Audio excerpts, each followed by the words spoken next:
Salut chers tous, je réponds au nom de Tchadjir Mohamed. Sur cette chaîne Entreprendre en Afrique, je partage les meilleurs contenus des grands entrepreneurs africains.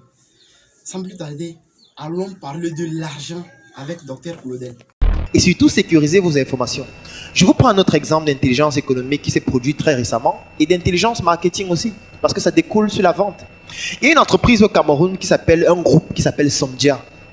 Ça comporte deux entreprises, une qui fait dans le sucre et une qui fait dans le blé. Les deux proviennent d'un même pays, la France. Celle qui fait donc dans le sucre, qui est le leader au Cameroun, a produit un document, il y a de cela 6 mois, pour dire à l'État du Cameroun qu'ils sont en train de faire faillite. Que vraiment leur entreprise ne fonctionne plus. Ils vont fermer bientôt parce qu'ils n'arrivent plus à vendre les stocks de sucre qu'ils ont, parce qu'il y a trop de contrebande dans le secteur du sucre. Et vous savez ce qui s'est passé quelques mois après? On a interdit l'importation du sucre au Cameroun. Jusqu'aujourd'hui, c'est effectif à cause de l'entreprise là. Et c'est de l'intelligence marketing. Ça veut dire on a un pouvoir économique, on l'utilise pour influencer un décideur à travers une information selon laquelle on va faire faillite.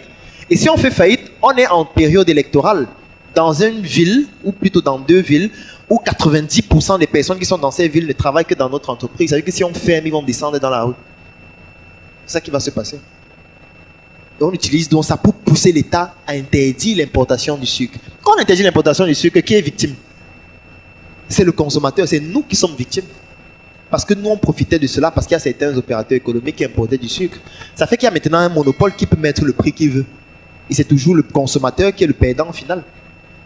Ça veut dire que l'État prend une décision qui est contre notre intérêt pour l'intérêt d'un étranger. Parce qu'il a le pouvoir économique.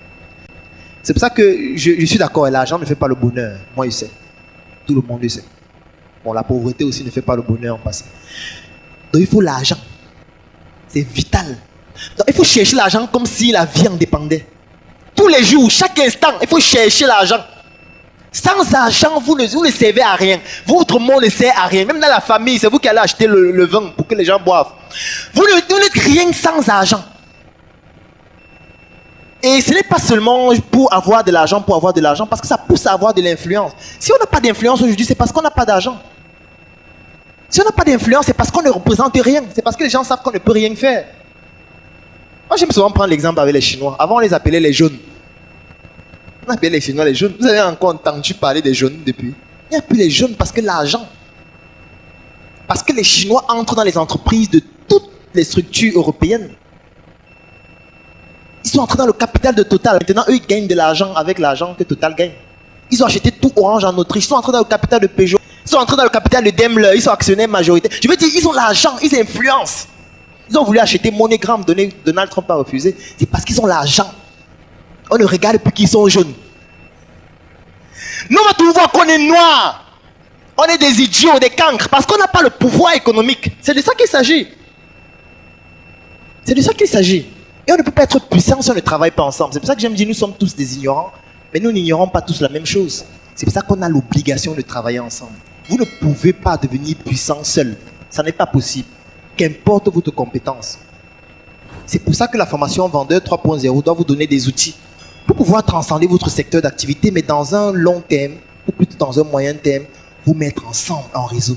Un bon vendeur a toujours des réseaux. Au lieu d'être 4 où vous produisez chacune du piment, je parle du fruit, pas de l'autre.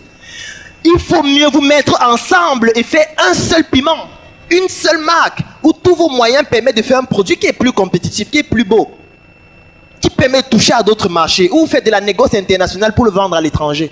Au lieu d'être chacun en train de faire le même produit, être tous médiocres. C'est aussi ça un bon vendeur. C'est quelqu'un qui comprend qu'en même étant avec les autres, on sera plus puissant. En même étant dans ce réseau, on pourra s'étendre plus rapidement.